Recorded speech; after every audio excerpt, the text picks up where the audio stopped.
Ya, Assalamualaikum warahmatullahi taala wabarakatuh.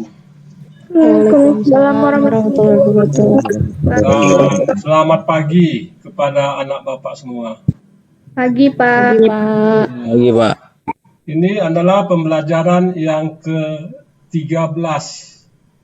Ya, otomatis pembelajaran ke-13 ini bersisa tinggal 2 kali lagi kita. Ya, setelah 2 kali lagi kita UAS dan habislah masuk semester ya, genap. Ya, begitulah waktu cepat berlalu, tidak terasa. Ya, tiba-tiba habis saja. Kayaknya baru kemarin kita memulai pembelajaran ini, ya tiba-tiba sudah mau habis. Jadi gitulah anak bapak. Ya, saya kemarin waktu ada kami rapat sama rektor, ya rektor mengatakan, iya apa betul, ya kita belajar 1,5 jam, ya selama kalau kita kalkulasikan, ya 1,5 jam itu 16 kali pertemuan, 2 hari cuman lebih kurang. Ya, 2 hari lebih kurang belajar manajemen keuangan desa. Apa betul sudah kita terima semua materinya? Nah, itu dia. Ya. Apa betul semua sudah kita pahami sedetil-detilnya? Ya enggak juga kan. Ya kita harus menambah ilmunya, kita baca-baca yang lain, ya baik di web, baik buku. Itulah ya yang harus kita lakukan. Kalau hanya daring begini, apalagi daring begini, ya sangat-sangat ini terbatas waktu kita. Ya mau 1,5 jam nggak mungkin. Ya 1 jam aja, pop mati dia nanti. Ini lumayan Google Meet ini kan 1 jam lebih dikit. Kalau Zoom 45 menit, pap katanya mati terus tiba-tiba nggak ada dia kasih aba-aba mau mati. Nah, itulah dia. Jadi apa mungkin kalian menguasainya? Ya harapannya itulah kalian membaca lagi, ya baca, ya ikro, ya bacalah. Nah, itulah kayak kita, ya tidak mungkin kita dapatkan ilmu pengetahuan hanya belajar daring lebih kurang 1 jam. Ini nggak mungkin. Berarti kan 1 jam 16 kali 16 jam. 16 jam nggak sampai sehari itu 24 jam. Itulah ibaratnya. Jadi anak bapak semua, ya materi kita sebenarnya udah finish ya, tapi nggak salahnya saya mengulang-ulang lagi, ya mengulang-ulang lagi manajemen keuangan ini, ya manajemen keuangan desa ini agar kalian lebih paham, lebih mengerti, ya maksudnya tujuannya apa, ya. Jadi kenapa ada mata kuliah manajemen keuangan desa ini? Ya, kalau kita pelajari skopnya kecil sekali. Ya, kecil sekali skopnya dibandingkan dengan mata kuliah statistik. Nah, itu kan dia luas.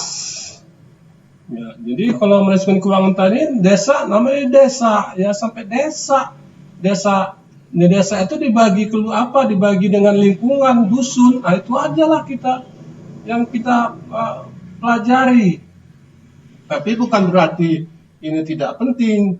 Ya, pemerintah itu ingin semua mahasiswa, kaum intelektual muda, kaum milenial ini ya juga ikut bertanggung jawab akan desanya masing-masing, ikut bertanggung jawab akan pembangunan desanya masing-masing.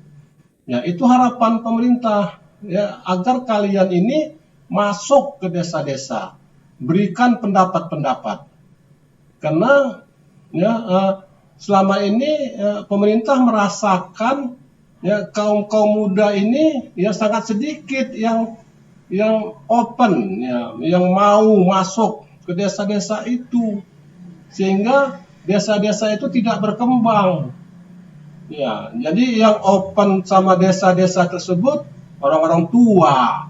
Ya, lihatlah apanya, Badan Permusyawaratan Desa itu BPD itu orang tua isinya. Ya, kalian yang muda-muda gini nggak ada.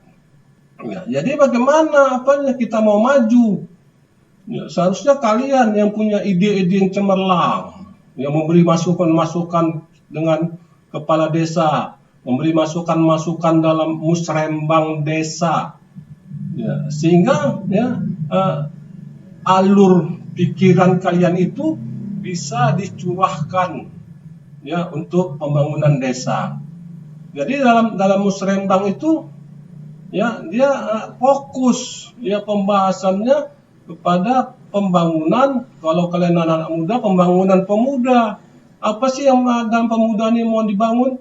Kalau orang-orang tua saja yang membicarakan bagaimana pemuda, ya nggak menyambung dia. Di pikiran orang-orang tua itu kan ya orang tua, ya bagaimanalah orang tua. Tapi kalau dia pemuda, ya mereka lah alur pikirannya tuh fokus ya bagaimana membangun pemuda-pemudi. Itu dia dalam musrembang. Ya.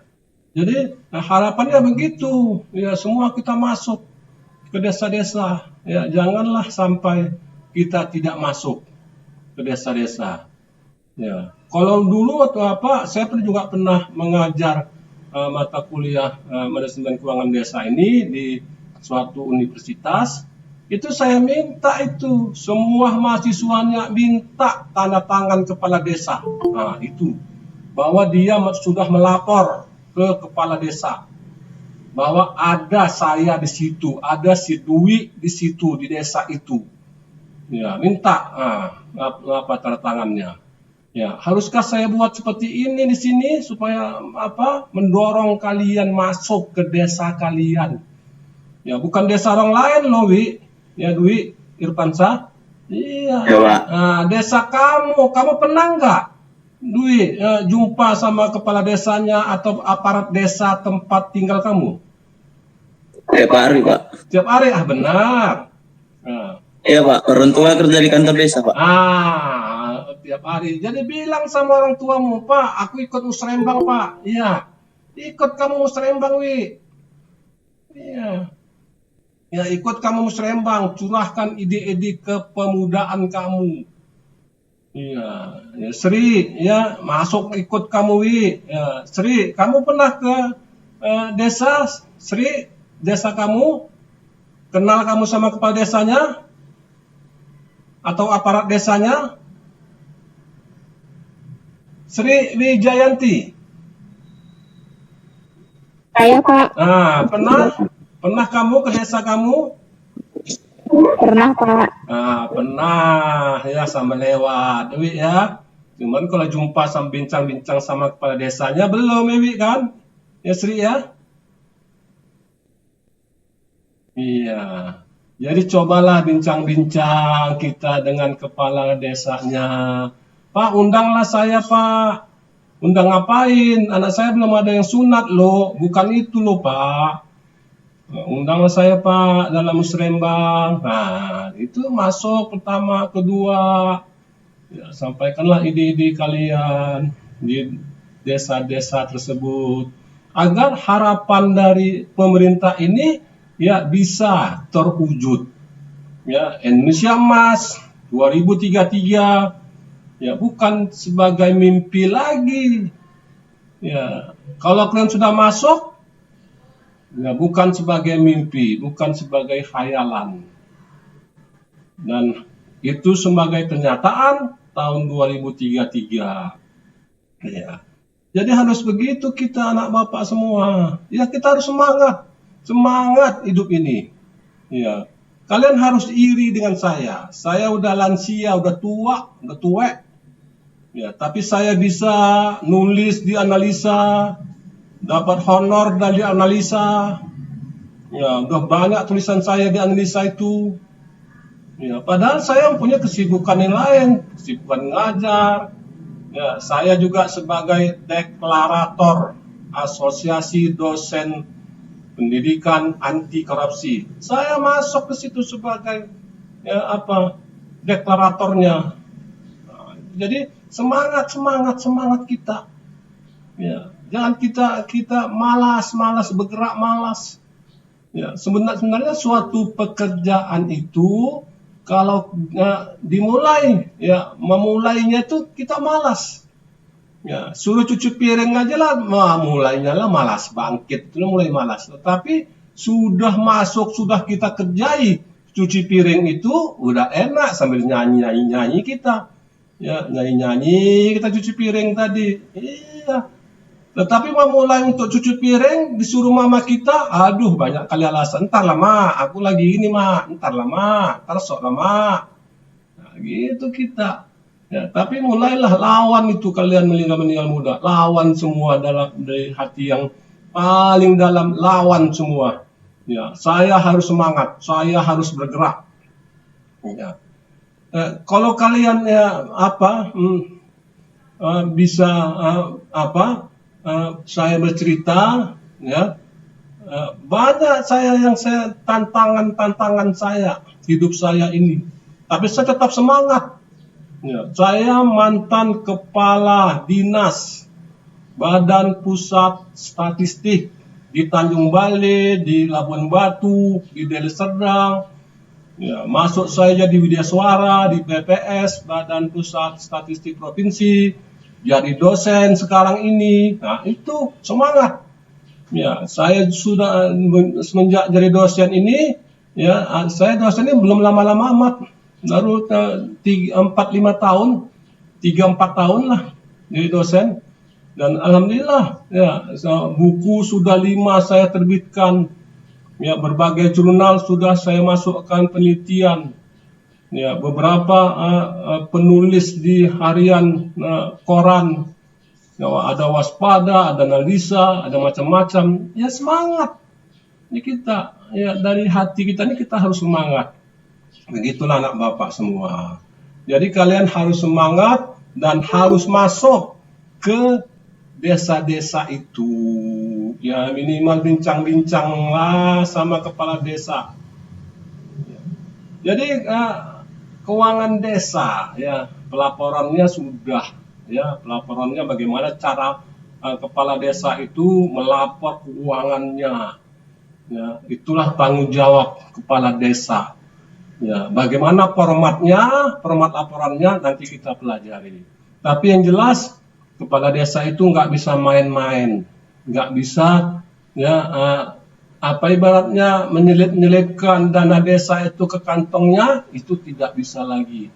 1 rupiah pun, ya, dana-dana desa tadi harus dipertanggungjawabkan. Harus. Ya, jadi dibuatlah laporan-laporannya tadi. Dari mulai perencanaannya, pelaksanaannya, terus sampai selesainya dibuat pertanggungjawabannya. Jadi nggak bisa kita bermain-main lagi. Kepala desa itu nggak bisa lagi. Ya, kalau mau masuk ya silakan, kantongi duitnya, beli mobil. Ya, kalau mau masuk, itulah dia yang harus, ya, dilakukan kepala desa itu. Ya. Nah, untuk itu mari kita lihat dulu, ya, yang mau lewat ini.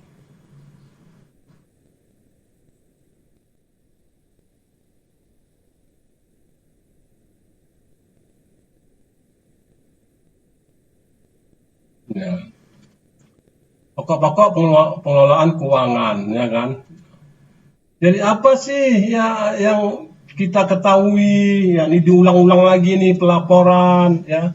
Pelaporan adalah kegiatan yang dilakukan untuk menyampaikan hal-hal yang berhubungan dengan hasil pekerjaan yang telah dilakukan selama 1 periode tertentu sebagai bentuk pelaksanaan tanggung jawab, pertanggungjawaban atas tugas dan wewenang yang diberikan.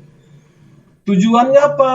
Ya, bentuk pertanggungjawaban lembaga atas penggunaan dan pengelolaan sumber daya yang dimiliki dalam 1 periode tertentu.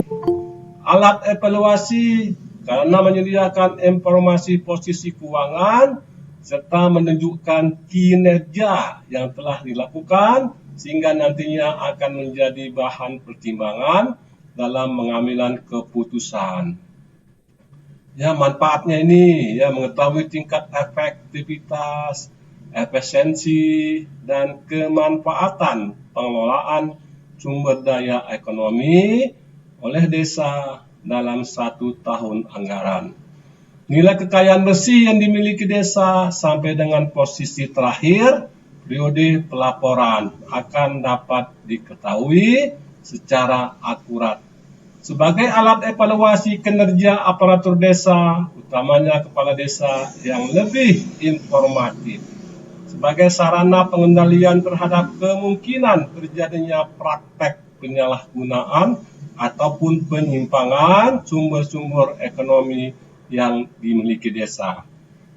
Sebagai wujud real implementasi ajas transparansi dan akuntabilitas yang diamanatkan peraturan perundangan yang dapat dijadikan model praktis.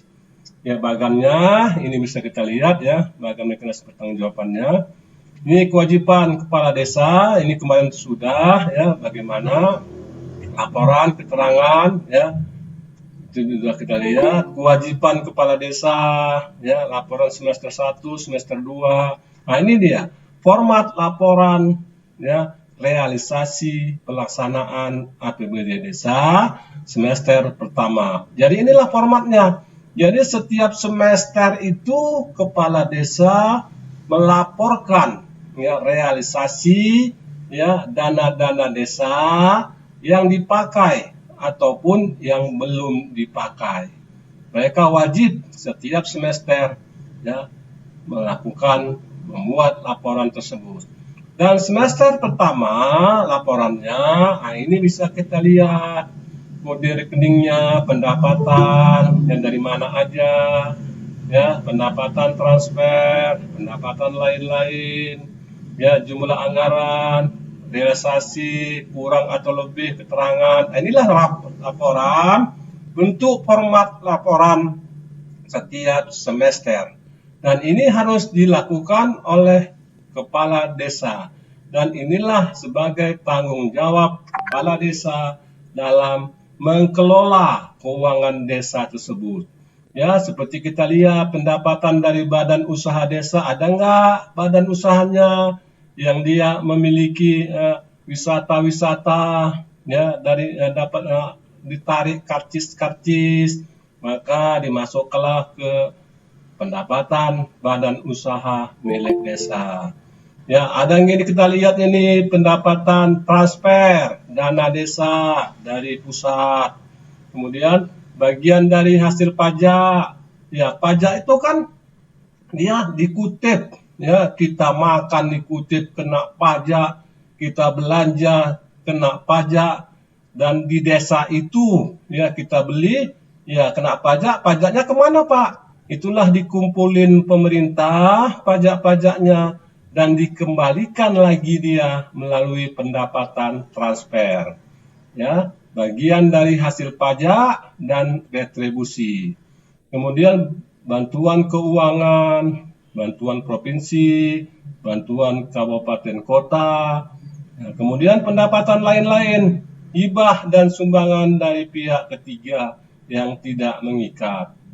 Nah, itu dia. Kalau seandainya ada orang lain yang memberikan hibah untuk desanya, ya, saya tempat tinggal saya di Medan, ya, saya mau nengok desa saya, aduh parahnya, jalannya berlumpur, ya, desa saya ada di hamparan Perak, bukan main parahnya, biasanya, ya, karena saya sayang sama desa saya hibahkanlah. Ya, apa saya hibahkan? Ya, saya belilah kerikil, saya hibahkan kepada desa. Ya, atau saya berikan sumbangan. Ini duitnya, Pak Kepala Desa, sumbangan saya. Ya, ini tidak mengikat loh. Iya Pak, kasihkan, dikasih. Kemudian lain-lain pendapatan desa yang sah. Ya. Kemudian pembiayaan, kalau tadi pendapatan, ya, pendapatan. Kemudian pembiayaan, ya, penerimaan pembiayaan, ya, pencairan dana cadangan, hasil kekayaan desa yang dipisahkan, pengeluaran dana cadangan dan sebagainya. Dan itu akan ditandatangani oleh kepala desa. Dan inilah yang dikirimkan kepada, ya, pemerintah di atasnya, kepada camat, kepada bupati, wali kota, dan diberikanlah laporan ini kepada mereka. Ya. Kemudian format laporan realisasi penggunaan dana desa semester pertama, ya, ini ada formatnya, ya, pendapatan dan seperti tadi transfer dan sebagainya. Nah, sanksi, kalau dia nggak buat-buat gimana Pak? Ada dia Undang-Undang Nomor 6 tahun 2014 disebutkan bahwa kepala desa yang tidak melaksanakan kewajiban dikenai sanksi administratif berupa teguran lisan dan atau kurungan tertulis. Dalam hal sanksi administratif tidak dilaksanakan, dilakukan tindakan pemberhentian sementara dan dapat dilanjutkan dengan pemberhentian permanen. Ya, sanksinya. Kemudian sanksinya kalau dia terlambat gimana Pak? Ya, dalam hal kepala desa tidak atau terlambat menyampaikan laporan realisasi penggunaan dana desa, Bupati Wali Kota dapat menunda penyaluran dana desa sampai dengan disampaikannya laporan realisasi penggunaan dana desa tersebut. Ini sanksinya ada, ya. Ya, oke. Ya, itulah dia bagaimana format laporan, ya, format laporan, ya, keuangan dari desa-desa, dan semuanya itu akan tercatat, ya, itulah realisasinya. Oke, mari kita berdiskusi, ya, silakan yang ingin bertanya ataupun berdiskusi. Pak, saya Pak. Lili ya. Siapa si Abed nih, baru masuk nih si Abed nih. Bentar ya, Lili Dwi Lestari. Iya. Iya Pak. Oke, kamu udah 2 kali nanya sama ini. Ya, silakan Lili. Misalnya itu kan kita misal mau membangun desa gitu Pak, kan ada anggaran dananya. Nah misal dari biaya pembangunan desa itu ternyata rincian dananya itu kurang, terus gimana itu Pak? Iya.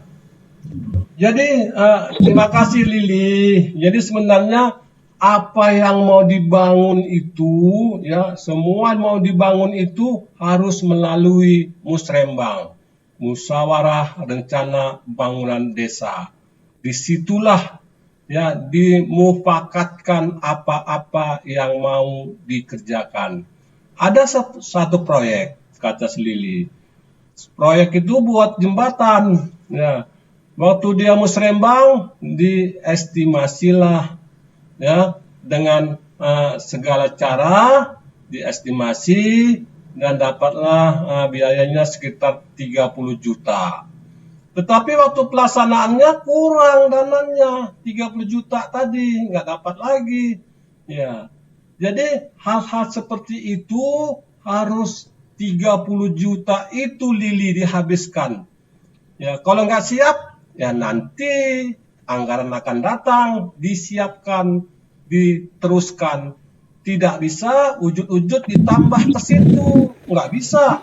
Karena situ semuanya sudah dalam musyawarah rencana pembangunan desa.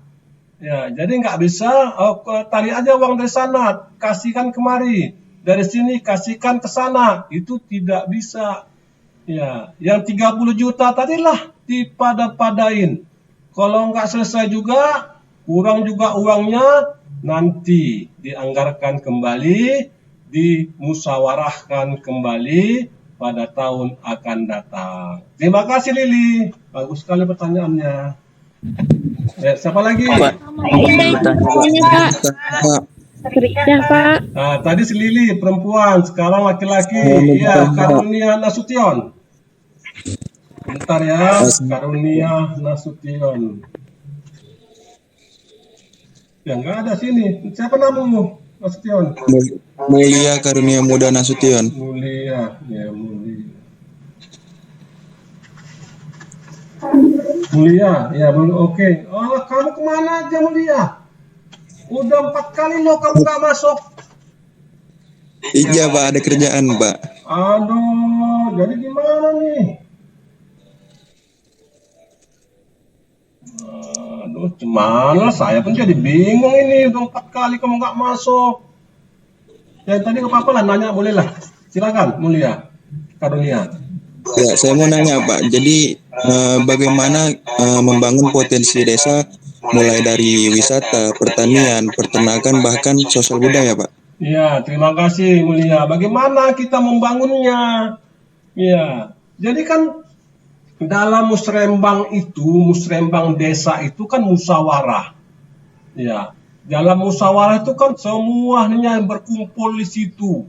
Wakil-wakil pemuda, wakil-wakil pemudi, ya, wakil-wakil lansia, wakil-wakil yang tuek-tuek, wakil-wakil ustadz, wakil-wakil pendeta, semualah di situ. Ya, jadi bagaimana dimusyawarahkan di situ? Ya, kita membangun, ya, bagaimana kita membuat kesibukan ibu-ibu, ya, agar ibu-ibu tadi tidak cari kutu saja kerjanya tiap pagi, tiap sore cari kutu saja, kumpul-kumpul cari kutu. Ya, diberdayakanlah, ya, dilihatlah. Ibu-ibu, kira-kira apa hobinya? Aku jahit aja Pak, itunya jahit, hobiku. Dipanggillah apa yang profesional dalam menjahit, yang untuk mengajari ibu-ibu tadi, dibangkitkanlah jiwa wirausahanya. Ya, di situ dirembukkan. Kemudian ada lagi usulan dalam Serembang. Ini kita bapak-bapak semua, kita mempunyai agar dapatlah usaha kita, usaha desa kita buatlah apa wisata-wisata, kita kelola desa kita ini, kita dandanilah biar bisa foto-foto. Ya, kita buat lope-lope itulah, nggak ada bunganya, tapi ada lope-lopenya. Ya, lop-lop itu, ya, biar bisa orang foto-foto. Iya, kita buat ayunan lah, kita buat kolam lah, ya, agar ada pendapatan usaha kita. Ya, disitulah dirembukkan dalam musrembang tadi. Ya, setuju semua? Oke, jalan. Berapa dananya? Ya, sekian. Akan dimasukkan dalam namanya RKP, Rencana Kegiatan Pembangunan. Itu dia, ya Mulia. Terima kasih Mulia. Siapa lagi mau nanya? Enggak, Pak. Indah dari luar. Indah Sapitri Lubis. Indah. Izin bertanya, Pak. Iya, Indah ini udah 2 kali nanya nih. Ya, apa Indah kira-kira Indah? Izin bertanya Pak, kan begini, masalah tentang anggaran desa gitu kan Pak, itu kan udah jelas tertera dan sanksi-sanksinya itu udah ada gitu Pak. Istilahnya kalau bisa kita melanggar, udah tahu lah kita apa itunya, bahkan terjadi gitu kan Pak. Yang jadi pertanyaan saya kenapa gitu ya Pak? Sedangkan itu udah jelas masih ada penyelewengan-penyelewengan yang terjadi di antara kepala desa gitu Pak. Iya, terima kasih Indah. Jadi semuanya udah dibuat aturan-aturan sama pemerintah, pembatasan. Ini loh kata pemerintah, yang harus kalian buat, ya, buat laporannya. Ada peraturannya, diundang-undangkan. Ya, kalau nggak buat, awas loh, ini undang-undangnya. Dia pakai dasar hukum semua. Iya, tapi kata Sindah masih banyak aja tuh, ya, yang kepala desa yang nggak mau menuruti perintah-perintah aturan. Ya, banyak kepala desa. Ogah, ya, peraturan tinggal di kertas. Yang penting duitnya bisa kita rame-ramein, duitnya bisa kita bancain. Nah, itu dia yang salah. Tapi percayalah Indah, orang-orang itu termasuk orang-orang yang tidak jujur. Ya, kalau dia dalam korupsi namanya korupto, ya busuk, ya artinya busuk, itu korupsi. Ya, dia kalau kalian belajar korupsi, ya asal kata korupsi itu adalah korupto, ya itu busuk. Kalau dia membuat itu juga perbuatan busuk tadi, ya maka siap-siaplah dia Indah, suatu saat akan terjerat juga. Tunggu tanggal mainnya, wait and see. Karena pemerintah sudah membuat aturan-aturan perundang-undangannya. Dan kita pada kasat mata sering melihat, ya baik di media massa ataupun di media online, ya banyak kepala desa yang terjaring, ya ditangkap oleh kejaksaan, ditangkap oleh polisi dan sebagainya. Oke, sudah 1/2 jam lebih, ya saya rekam ini, ya oke, terima kasih banyak anak bapak semua. Ya, sebelum kita saya matikan dulu ya saya matikan dulu rekamannya. Terima kasih banyak. Assalamualaikum warahmatullahi wabarakatuh dan selamat siang semua.